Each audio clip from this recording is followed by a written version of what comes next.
What happens when two dudes, one a retired Navy SEAL commander in Colorado Springs, and the other a hippie meditation teacher in New York City, get together to discuss living mindfully? That's a great question, because we don't know what will happen either. Raw, uncut, and unapologetic. Welcome to Men Talking Mindfulness with co-hosts John McCaskill and Will Schneider. Each week, we take an authentic dive into how mindfulness continually impacts our lives, deepens our relationships, and allows us to be emotionally alive. We filter all of our conversations through the man box, where we unpack how as men we are expected to act in society, how fighting the authentic human experience is exhausting and damaging, and how mindfulness can help. Now, on to the show.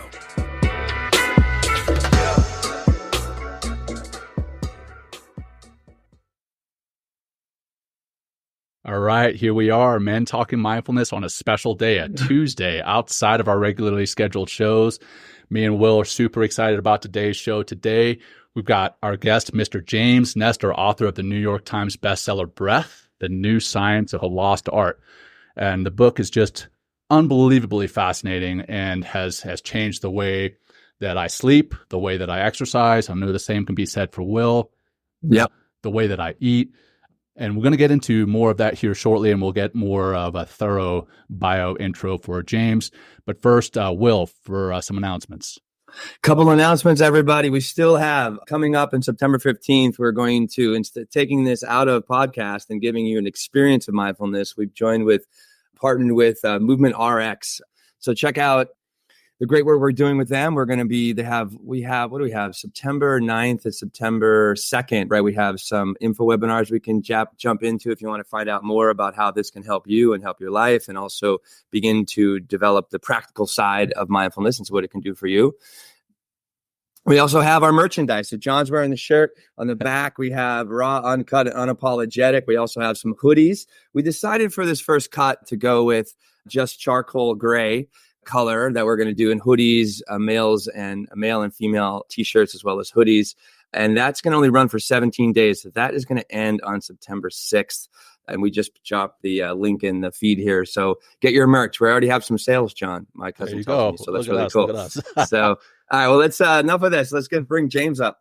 There he is. All right, there he is. James, great to have you. Very excited about today's show. And before we get too much into the talk, I'll just intro you for our audience, though I think most of the folks watching and listening today already know, because we've been pimping the show, and I know your book has been well read. So James, he's an author, a journalist who has written for Scientific American, Outside, the New York Times, and much more.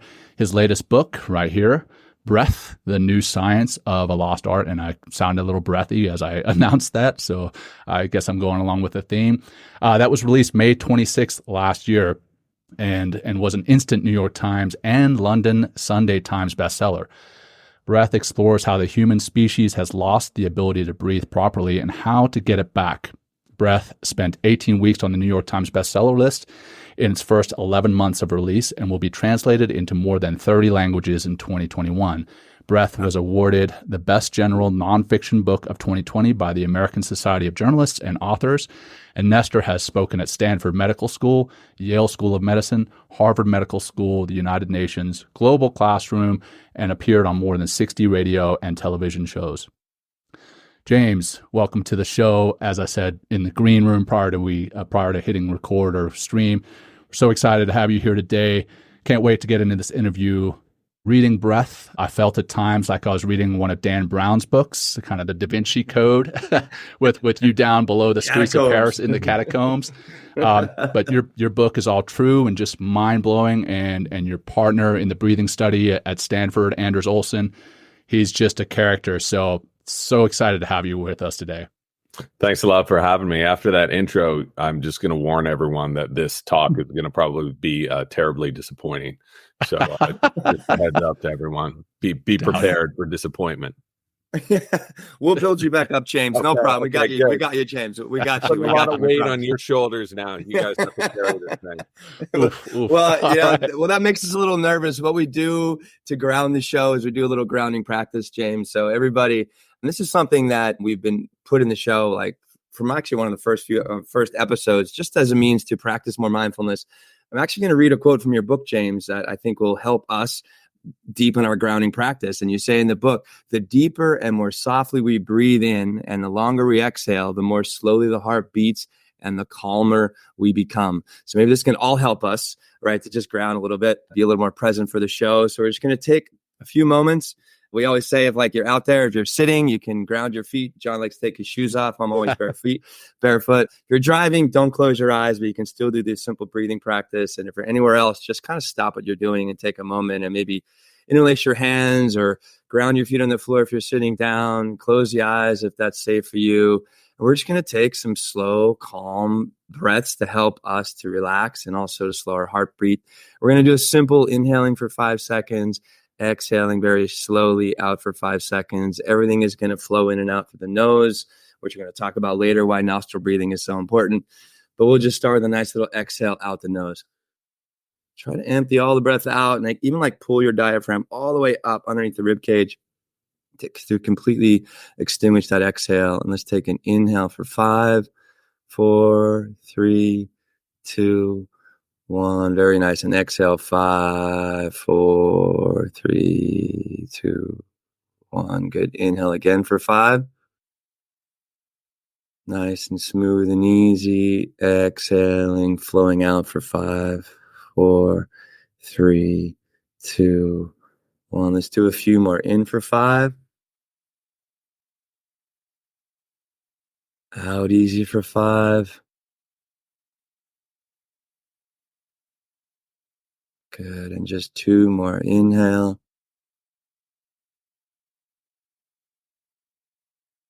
Exhale easy.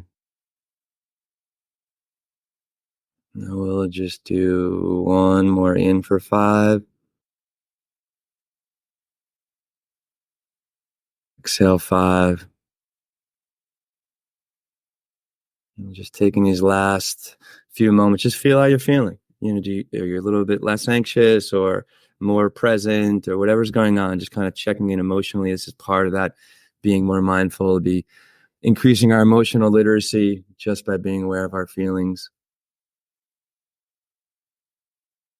Good. When you're ready, open your eyes. Let's start the show. Let's do it.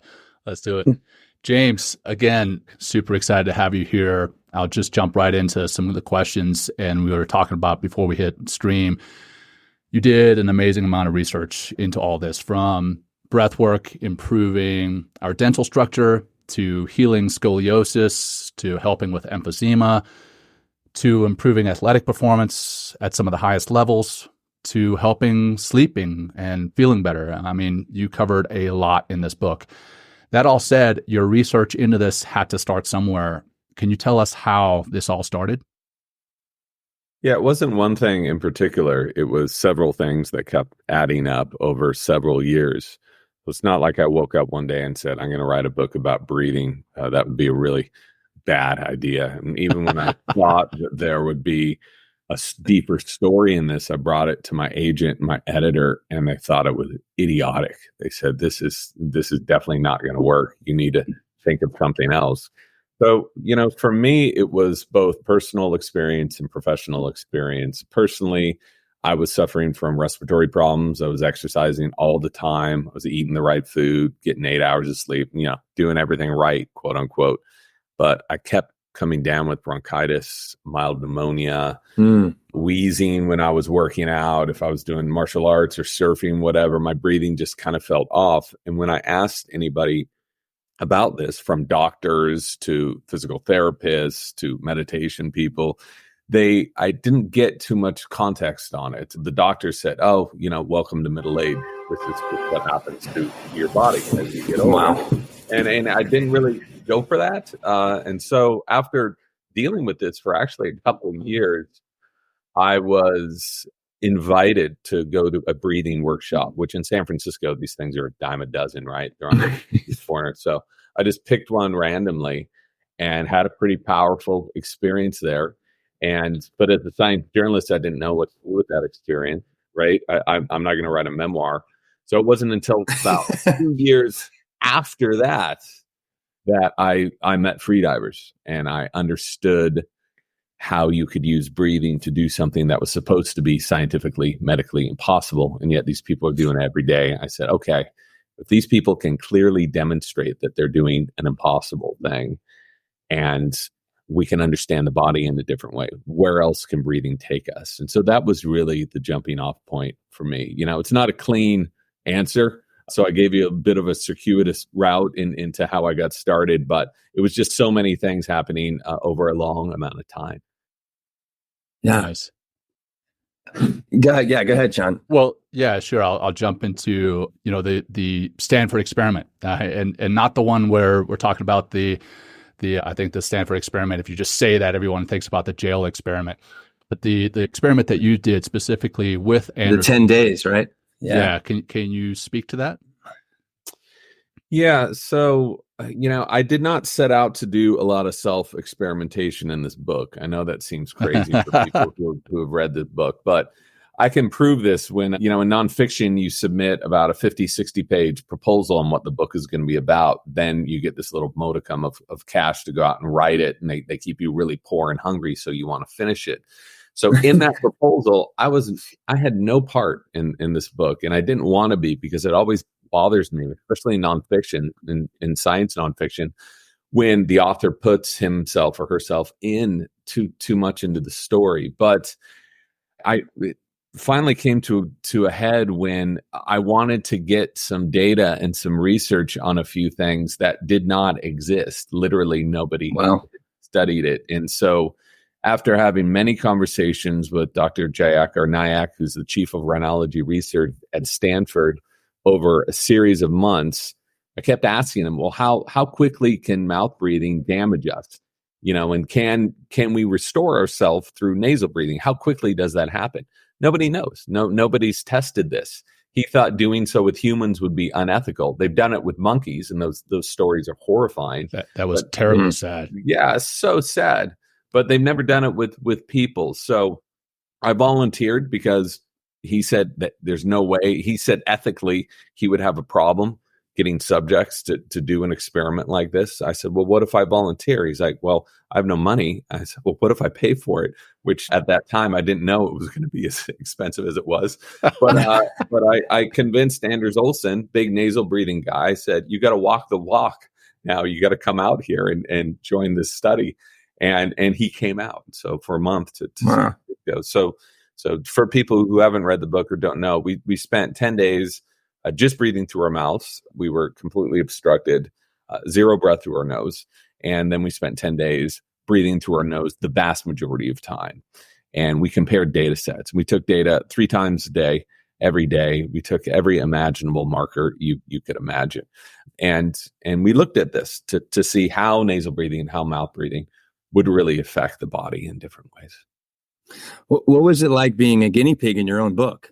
And it seems like, honestly, you actually turned into, you just a pulmonaut yourself a little bit. So just curious what the experience was like. Yeah.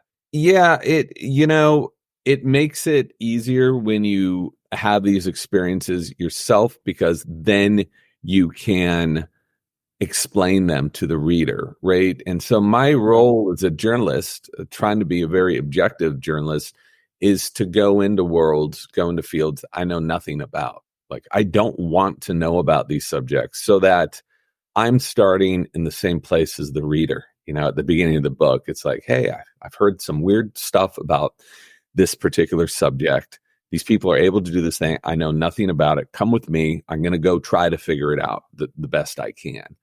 And so that's my approach to these subjects. So going into the mouth breathing, nasal breathing, and to be clear, a study with 2 people proves nothing. I get that. I understand that. Yeah. What we were doing was just supported by what scientists have known for decades and decades. We were just experiencing it personally. And so to personally experience all these things you've read about in 20 different studies allows you a deeper insight into how these different pathways of breathing really directly affect us, not years from now, but in the moment. And so to me, what was interesting is not to just do what some people thought was a supersize me stunt, where I was just in my mouth, 25 to 50% of the population is habitually mouth breathing, So we were just putting ourselves into a position that so many people know. During allergy season, go look around and you can see like so many people are plugged up. So, that's what we were doing, is just reflecting. I was trying to magnify what science has already known and experiencing it personally. Did you think that the results that you experienced, both physically and then when you looked at the data, did you think it would be that dramatic? No, not at all. And honestly, there's no way I would have done it if I'm being completely truthful. So the first couple of days, we were hanging out, and we were actually down here. I set up my lab in the downstairs of my house, and we were kind of cracking up. We're like, oh, this is so stupid, trying to go out to lunch and eat, and people are looking at you and whatever. We were kind of your nose plugs. This with your nose plugged. Yeah, we had nose plugs, okay. and we had tape on there often. Yeah, okay, so just to you look keep as crazy as any New Yorker. Yeah, and everyone thought that we had, this happened numerous times, thought that we had both gotten nose jobs. And so some people were saying like, congratulations. You see my nose. If I had just gotten a nose job and they left this, I've got the same thing going.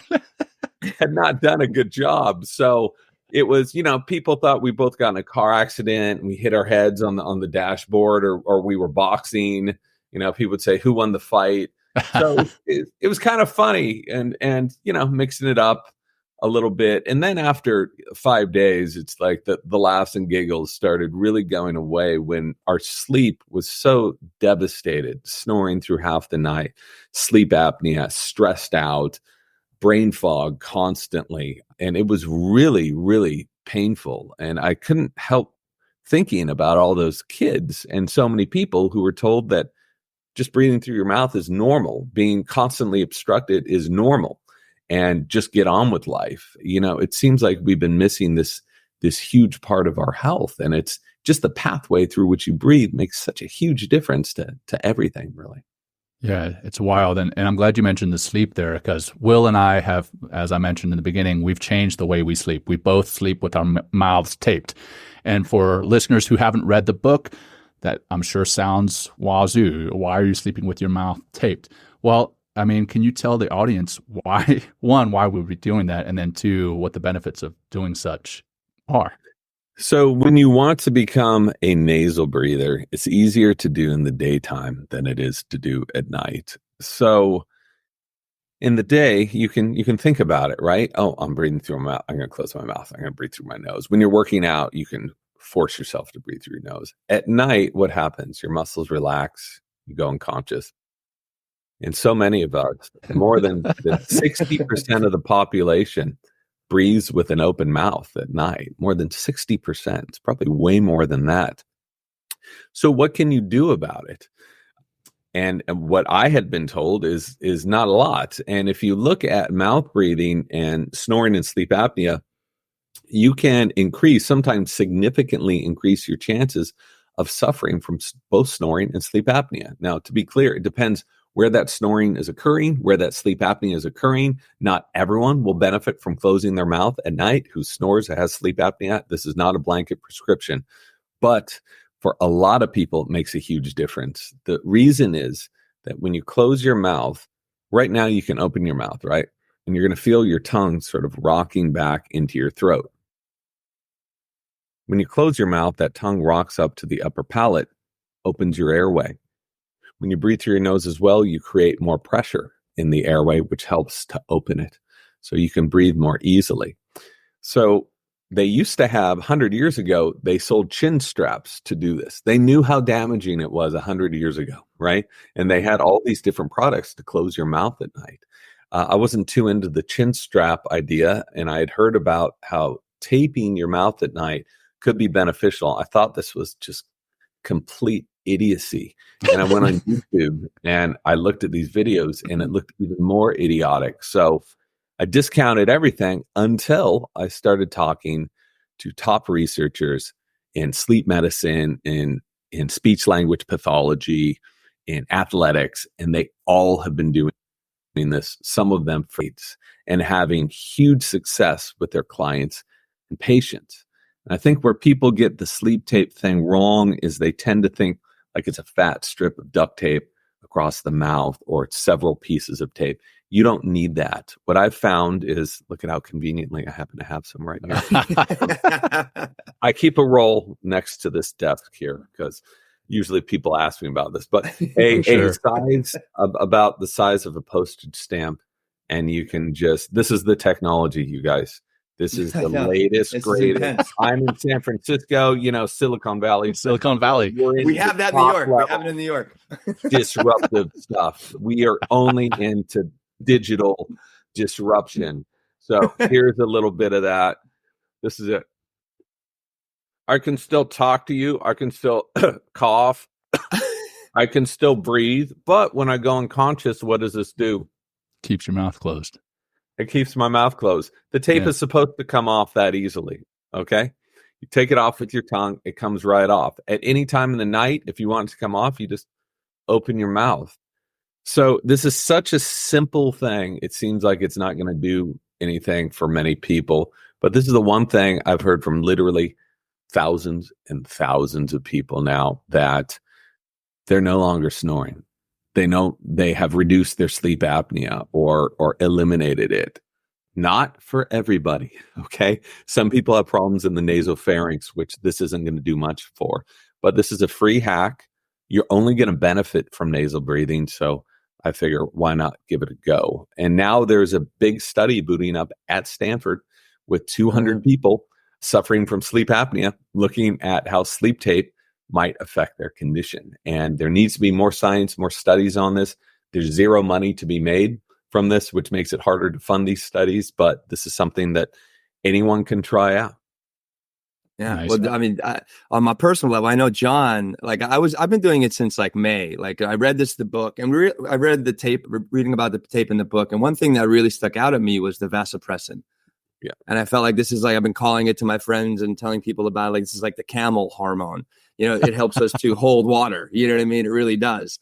And that was enough for me. I mean, I know John's heart rate variability. The first night he did it just spiked, skyrocketed, went up giant,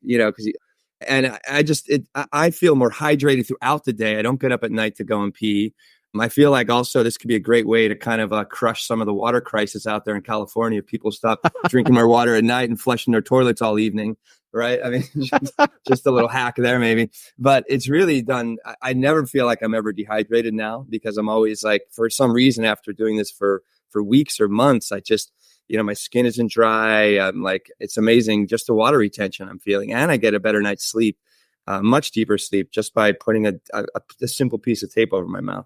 Yeah, really amazing. What's great is this stuff can be measured. This isn't just subjective, right? It's great to say, "Hey, I feel better doing this." That means something, right. But as a journalist, it needs to be measured and replicable for it to be legit, at least in my opinion. And we know that you lose 42% more moisture when you're breathing through your mouth. Do that 8 hours a night. What's going to happen? You're going to go to bed every single night with a jug of water like this. That is tea, everybody. Don't get nervous. Which is what I did for decades, and I thought it was normal. Didn't matter if I was in a hotel room. Didn't matter if I was camping. Didn't matter if I was home. I had to go to sleep with this huge thing of water. I would just hit on it all night. I would wake up and hit on it. And if you look at sleep quality, mine was so drastically changed, but I didn't want to put this in the book again because I didn't want to make the book about me or my experience because I'm just one person. But my heart rate variability went through the roof when I started mouth taping. And I've heard this from so many people. If you look at deep sleep too, some of the, Oura Ring, Whoop, some of their data isn't super accurate, but it provides a general overview, which I think is very helpful.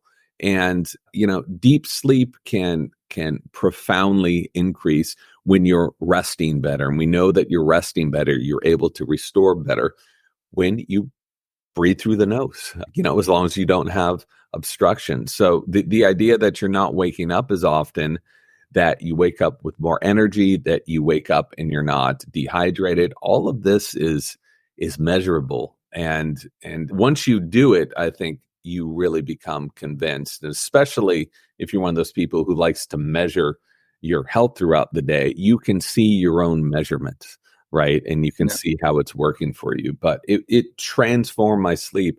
But I was so happy, but also completely pissed off that no one had told me this in my teenage years, or, my 20s or my 30s. So, but, so it goes. We know it now. And this is one thing that anyone can really experiment with and see if it works for you.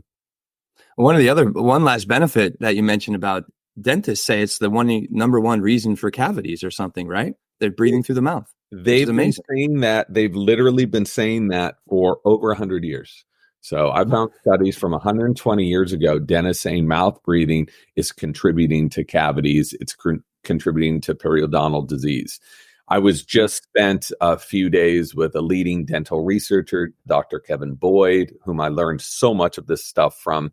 And he is convinced the number one cause of cavities is mouth breathing. That's not to say sugar doesn't cavities. It does, right? You can't go eat a bunch of gummy bears and think you're always going to be fine.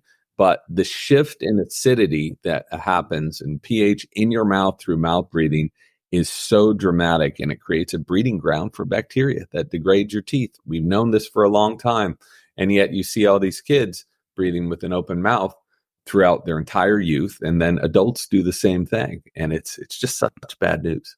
Right. I want to go back to the vasopressin really fast, not so much for a question, but a statement, just kind of echoing what you had already said. Is for probably the last 15 years, I've gotten up 2 or 3 times a night to pee. And I recently started sleeping under a weighted blanket and then taping my mouth. And that allowed me to get into that deep sleep, which I thought was kind of counterintuitive. I thought taping my mouth, I wouldn't be able to sleep. But the taping my mouth allowed me to get into the deep sleep, which allowed me to secrete the vasopressin, not get up to have to pee, which allowed me to have better sleep, which ultimately fed to a better day the next day. I just felt so much better. And it's just that if you take nothing else away from this book, or at least if I took nothing else away, I would say this book was worth a fortune. I considered going to see the doctors and everything else, and this simple little hack has changed the way I sleep and the way I feel. So thank you for that. So go ahead. I learned that from, just to put credit where credit is due, I learned this from Dr. Mark Berhenna, who's been studying sleep. He's a dentist, but he's also a sleep specialist, has been in this game for 30 years. People were accusing him of being a quack and all this crap, but his patients kept getting better, dramatically so. Right. So everything I learned about vasopressin and deep sleep and the importance of getting into deep sleep so that you release this, because deep sleep happens at the beginning of the night, right? It doesn't happen at the end. Our sleep tends to get lighter and lighter and lighter towards the end of our sleep cycle. So to have that dump at the beginning of the night prepares you for the rest of the hours that you're going to be sleeping. So, of course, water is going to influence this too. This doesn't mean you can chug 64 ounces of water before you not think you're going to pee because you're a camel now. But so I've noticed if I drink a little less water at night and, I use the tape, I love the weighted blankets. I love having something, you're in a safe, comfortable environment. I used to get up about 2 to 3 times to pee at night. Isn't this great? We're just talking about our pee schedule. I'm sorry, everyone. We're going to move on to something else soon. Anyway, back to urination just for a moment. But I was just like you. I was chugging water at night and peeing through, and I just don't do it. Maybe I'll wake up once throughout the night because I still have this habit of drinking a lot of water before I go to sleep. Because it's a layover from when I used to be a mouth breather at night, and I would be so dehydrated that I would have to just constantly hydrate throughout the night. So that is our urination segment, ladies. Yeah, that's it. Let's move from urination to erectile tissue. I want to talk about erectile tissue in the nose. That blew me away. I had to go back and read that again. I was like, wait, what? Nostrils have erectile tissue in them. So can you speak about that and how that affects us? Yeah. So you think when you're writing a book about breathing, you're going to be researching the lungs, maybe red blood cells, the different functions of breathing on the brain. You don't think you're going to be spending months and months like researching genitalia and how breath affects that. But that's where the research takes you. You're just on for the ride, right? You're not directing this. Apparently. Where it's going. I'm just like, oh, good God, here we go. So, yeah, we learned in the 1890s, German researcher by the name of Kaiser learned that our noses are covered with the same tissue that covers our genitalia, and they react the same way. So they are nasal tissues engorge with blood, right, and become stiff, and then they grow flaccid when that blood leaves. And what's even more fascinating is they do this throughout the day. One nostril will engorge with blood and be slightly constricted, and the other one will open up, almost like flowers I mentioned in the book. Like one opens and the other closes every 30 minutes to around 3 or 4 hours. Right now, okay, this one's a little more clogged than my right nostril. And sometimes they're both open for a little bit, and then one will go up and one will go down. And what a trip, right? So I asked myself, I was like, why on earth would our bodies evolve this ability to do this? Everyone's noses do this from the day we're born to the day we die. And it turns out that breathing air through these different channels affects our physiology. It actually affects our heart rate, our blood pressure, even our brain function. And what a miraculous and amazing thing that our bodies are just naturally doing this throughout the day, hypothetically or theoretically, to help balance ourselves throughout the day, right? And we can hack this through alternate nostril breathing. I'm sure you guys are familiar with, but the fact that we're naturally imbued with this ability, I thought was just so cool. Yeah, sure. One of our listeners said, "I understand Eskimo kissing better." So I thought that was so. There you go. Yeah, I haven't heard that phrase in a while, but well, there you go. But there it is. Now we understand. There it is. A little sword fight. I don't know. Someone else mentioned Pinocchio has a new meeting, and I'll just let that soak in with you guys. That was not my phrase. So I love it. It's something to think about when you go to sleep at night with that tape on your mouth, on the weighted blanket. So, all right, Will, I know you wanted to talk about CO2, man. I've been kind of hogging. I do mic. actually. Before we go there, I think I just want to to keep coming back to the mouth, and because we want to talk about chewing as well. So, Mon's just kind of bringing in here. Because I actually grew up with a, very hot raised palate. I had 4 teeth removed, put braces on, all the things you talked about in the book. You've experienced the same things. Like, why is soft food, which kind of leads the mouth breathing, why is it so destructive for our health? Yeah. So this was something that I had a pretty rude awakening over, because I was just like you. I grew up, my mom breastfed me for 6 months. She's like, that was really good back then. People just weren't doing it. And I'm not pointing fingers or blaming anyone. I want to be very clear. Moms did what they could do. And, 3 kids, how do you possibly keep up with that? So starting with that, and then, weaned on to soft food, Gerber, applesauce, crap, just like everyone else was eating. And then the typical American diet. Canned vegetables, Wonder Bread, Velveeta, just everything was soft, not only nutritionally deficient, but soft, even though this is what our governments were telling us to eat, right? This was the food pyramid. Eat a lot of processed grains, everybody. More Count Chocula. It's part of a balanced breakfast. Exactly. What's going on here? So when we don't get that exercise in our musculature, in our skeleture, our faces don't develop properly. It's just like anything else, right? It needs input. Our faces need input. And what happens is that upper palate of the mouth tends to grow up instead of out. It's so fascinating when you look at ancient skulls. Every single one of them have a very wide palate, right? That's flat on top. And because they have this wide and flat and prognathic facial growth, their teeth are all perfect. And if you look at us today, 90% of us have some sort of crookedness in our teeth, right? Yep. And the majority of us have a palate that grows up. And when that palate grows up, the mouth grows too narrow. I'm a great example of this. The teeth grow in crooked. So what do we smart humans do to fix this? Instead of widening the mouth, instead of fixing the core problem, we remove teeth in an already too small mouth and then get braces and headgear to take those remaining teeth and to crane them back into our faces. So you make a small mouth smaller and you make a small airway smaller.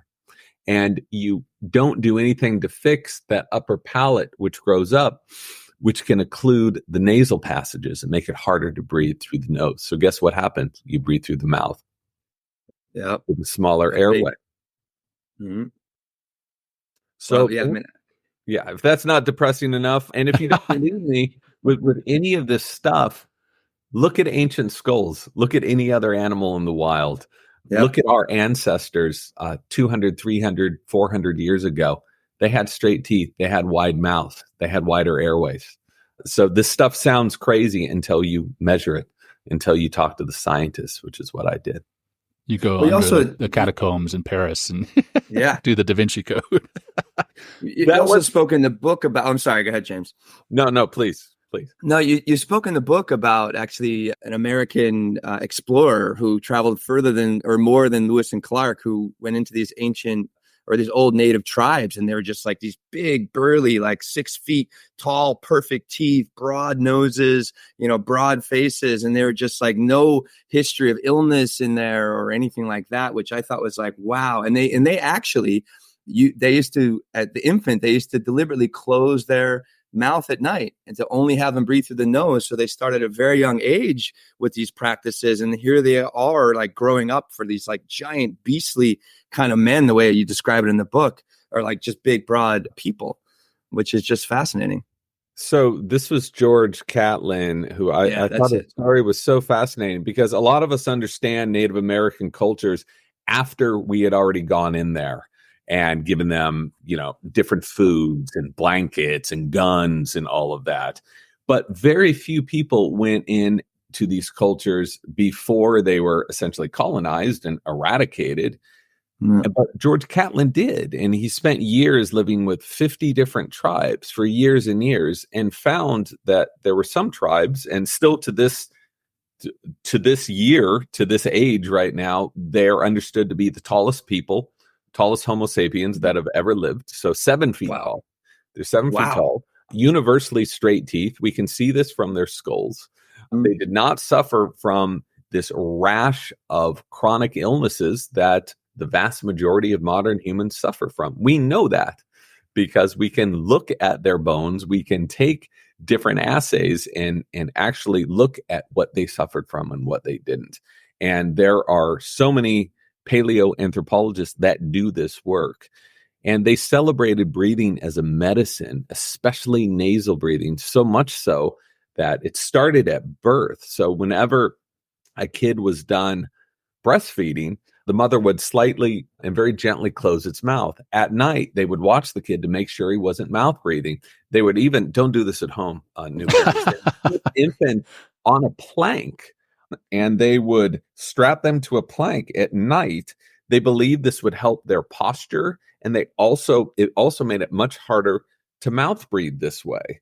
You can say what you want about these methods, but then you look at these people and their systems of health that they had for thousands and thousands of years before we came around and completely decimated them. And you wonder, what other technologies did they know about that we don't? It's just so ironic that after we did all of that, now we're turning to them as models of health. We're like, okay, we need to relearn what you all did because we've messed things up so bad here. Yeah. Wow. We have a way well, of going. speak. I know we definitely do. Well, speaking of technology, that we have this internal technology called carbon dioxide, which is, I feel it's been like reading this book and, having taught yoga and breathing for like 10 years now and always being like curious about carbon dioxide, but always like, all the teachings and they always talk about oxygen. So I'm going to quote from the book here. This is quoting Anders Olsson. It says, everyone always talks about oxygen. Olsson told me during our interview in Stockholm, whether we breathe 30 times or 50 times a minute, a healthy body will always have enough oxygen. What our bodies really want, what they require to function properly, isn't faster or deeper breaths. It's not more air. What we need is more carbon dioxide. I'm going to go a little further. We also talk about how O2 bars are absolute bullshit at the airport, which I thought was kind of fun, right? $50 a pop, total bullshit, right? And then in here we go deeper into the science. And this is with Yandel Henderson. And he says, carbon dioxide is the chief hormone of the entire body. It is the only one that is produced in every tissue and that probably acts in every organ, Henderson later wrote. Carbon dioxide is, in fact, a more fundamental component of living matter than is oxygen, which that kind of really blew my mind. So let's go down the rabbit hole of carbon dioxide and what are some of the findings that I think it was the chemoreceptors in our brain and holding breaths and having, combination of oxygen and carbon dioxide cocktails and stuff like that. So it's like, wow. So this was something that I was always taught in yoga classes or whatever. Everyone kept saying, get more oxygen in, take a deep breath. And it seems to make sense. Like the more you breathe, the more oxygen you should be getting into your body. But when you start really looking at the biochemistry of how oxygen is delivered, until you start really looking at the science, you find that that's a narrow view. So to be clear, when Yandel Henderson is talking about carbon dioxide being very important, he isn't saying oxygen is unimportant, right? Right. He's saying these two things need to work together. And we've been so focused on oxygen to our detriment because we need a balance of CO2 and oxygen at the same time to really get the most health benefits. So, CO2 is one of those things that so many of us view as a negative thing because we keep hearing about CO2 in the atmosphere. Yeah, climate change is real. There's too much CO2, but we need that balance in our bodies. And to me, what was the most fascinating about this is this was not new science, right? It was new to me. It was new to everyone I was talking to. But Yandel Henderson was doing these studies in like the 1910s. And before him, they were doing studies into CO2 and the importance of CO2 for oxygen delivery, even before that, 10, 20 years before that. So this is stuff we've known for 100, 120 years. And yet you still hear and see people saying it's all about breathing more to get oxygen. You still see oxygen bars all over the place. I've not made friends with the oxygen bars. But nor should you. As I told them, I said, listen, I'm not the one doing this research. Go talk to all the scientists. Go look at these studies from 100 years ago, and you can clearly see what's going on here. So I'm just the messenger here for better or for worse. Well, let's go a little deeper. So what you talk about a particular, I think it's Bateko. He talks about voluntary elimination of deep breathing, and actually enhances performance, athletic performance that you talk about with swimmers and runners as well. Like, why is breathing less? What is a big quote in the book? Like, why is that so incredibly beneficial for performance or athletic performance or just our nature in general? So this concept of breathing less should really be taken in context of that the vast majority of us are breathing too much. So what you want to be doing is breathing within your metabolic needs, right? That's what efficiency is. Take in the oxygen you need, right? Exhale the CO2 and all the other toxins in our body at peak efficiency. Why would you want to be over breathing all the time if you're only using part of that oxygen? We exhale about 75% of the oxygen we take in. So we're only using a very small amount of that oxygen we take in. When you breathe heavily, you're using a far less percent of that oxygen. So if you think of athletic performance, it's all about efficiency, right? Why would you needlessly be wasting energy doing something when you can do it much more efficiently? And by operating much more efficiently, that will mean you can push harder, you can go for longer, you can become a better athlete. And it's interesting to me that so many athletes aren't considering breathing. This is how we get the majority of our energy from, right? Is from breathing. It's not from food and water. It's from our breath. You don't believe me? Hold your breath for 3 minutes and see how much energy you have when you conk out. So we have to be considering our breathing when we're doing anything, but especially with athletics. So what Buteyko was trying to do through his exercises is to train people in these very focused exercises to be comfortable with breathing less, to increase that CO2 and be comfortable with it, so that when they're not doing these exercises, they will naturally be unconsciously breathing less, right? It's like weightlifting. It's building a habit. So you should not be doing these Buteyko exercises throughout the day, just like you shouldn't be at the gym for 12 hours a day. You do that for a short amount of time. Right. You reset your body. And these exercises, you can call them whatever you want. Buteyko, Papworth method, pranayama, breath holding is an essential part of any pranayama. Call it whatever you want. It's all doing the same thing. And they are so transformative to people's health. The science on that is so clear. And I can't tell you how many people have written me and that I've talked to who have said just getting their breathing in order by breathing less and understanding this concept, they've either reduced or reversed their asthma. Same thing with panic, and breathing can even affect autoimmune conditions as well. Well, you mentioned panic there, and one of our watchers put a comment about post-traumatic stress and anxiety, and you talk a lot about that in the book, about the amygdala and the role that the amygdala plays, but then also the chemoreceptors. Can you talk about what you experienced there?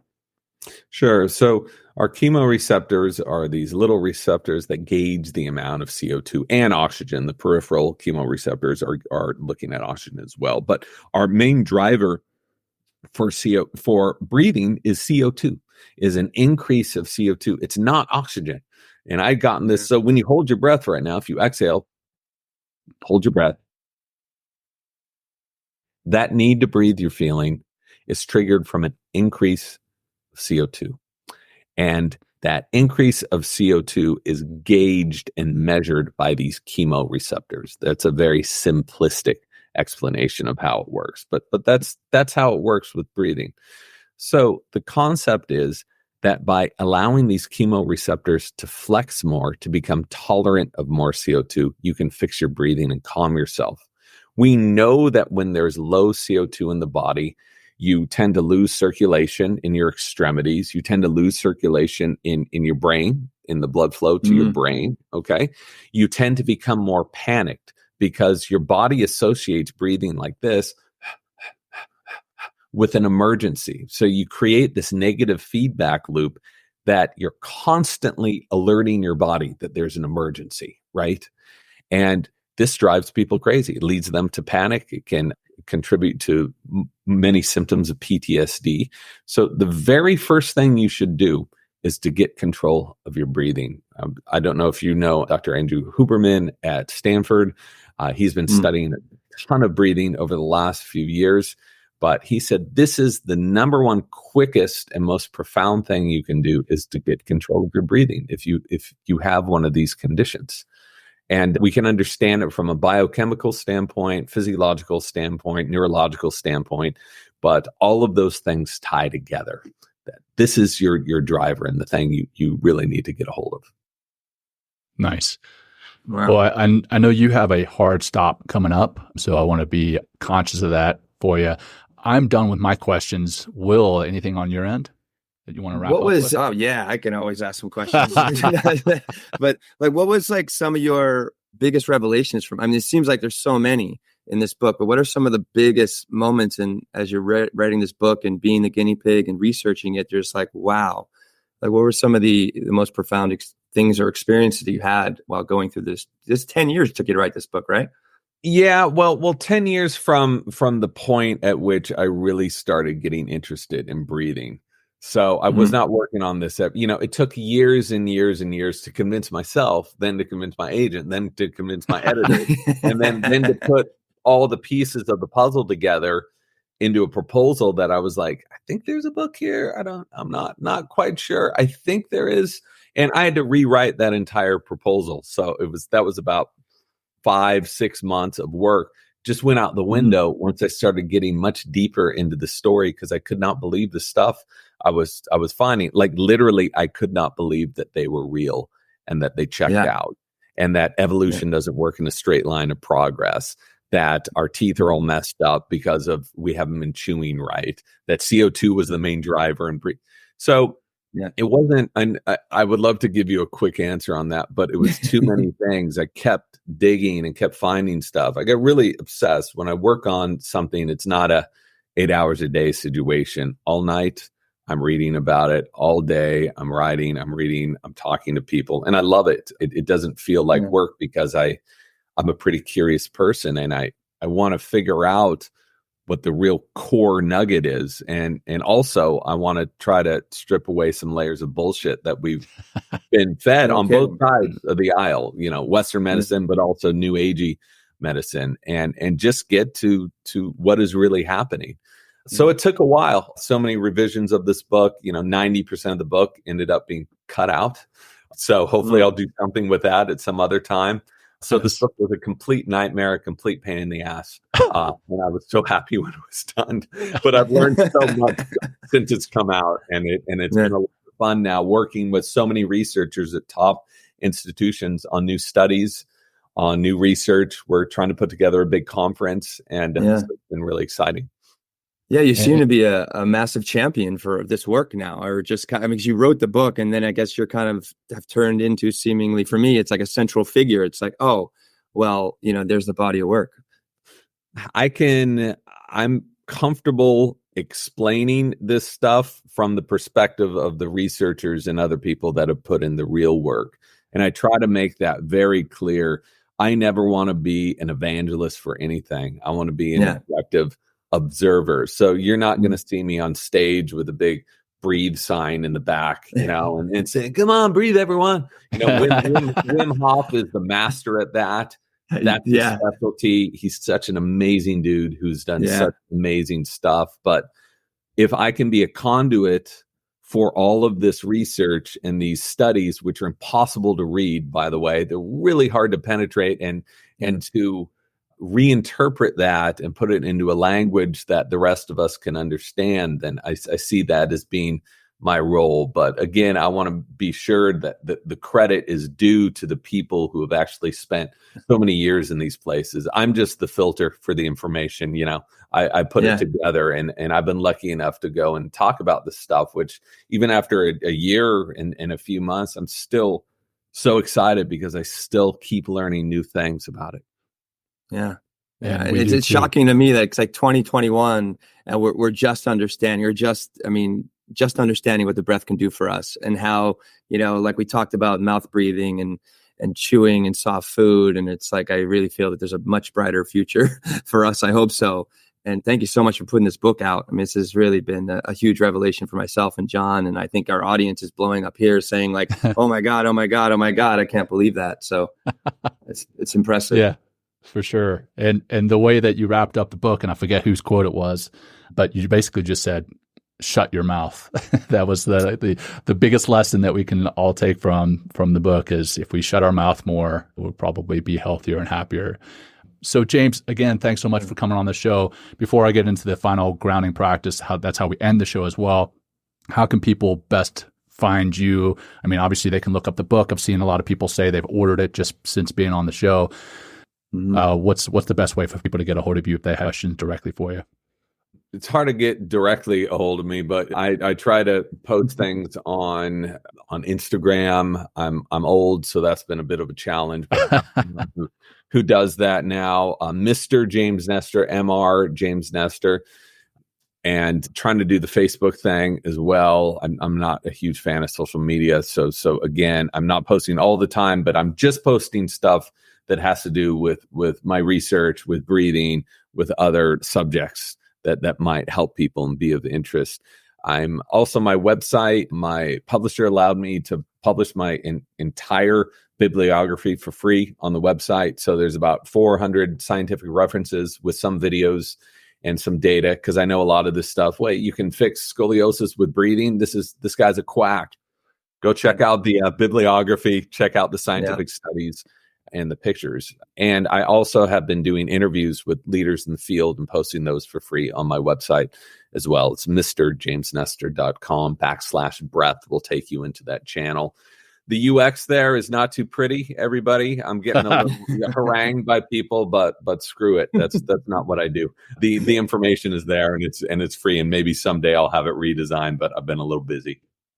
There you go. And the bibliography in this book, it's like 45 pages. That in and of itself was interesting to read. And I saw some people asking, where do you find these studies? Well, check out the bibliography. Sorry for that. I have to say one thing about that is I knew no one was going to believe this stuff unless the studies were there and the science was there and the numbers were there. I didn't believe it either. And so I had to really convince my publisher. They're like, this is absurd, dude. This thing is 45 pages. I said, it has to go in. Otherwise, it just seems so sketchy. So that's why that's there. You can choose to read it or not, but it's there if you want. And I repeated it on the website with additional studies. Yeah, it's really smart, because like you said, you read the book, you're like, this is unbelievable. No way. Then you're like, wait, here's 45 pages of scientific reference and bibliography. It's like, oh my God, wow. Most of it's about urination. It's almost all about urination and erectile nasal erections, everybody. So you'll be nice to know that. Yeah. All right. Well, again, James, pleasure having you. We'll just, based on time, I think we'll just do another 5 second in, 5 second out breath, much like you talk about in the book. And you also talk about how that's tied to prayer and chanting. And so much of the prayer and chanting is 5.5 seconds out, 5.5 seconds back. So let's do it. I'm still pumped up from this show. Can you guys tell? All right. So let's go ahead and exhale as much as we can. And then in for 5 seconds. And out for 5, 4, 3, 2, 1. In for 5. Out for 5, 4, 3, 2, 1. In for 5. Out for 5, 4, 3, 2, 1. And last one. In for 5.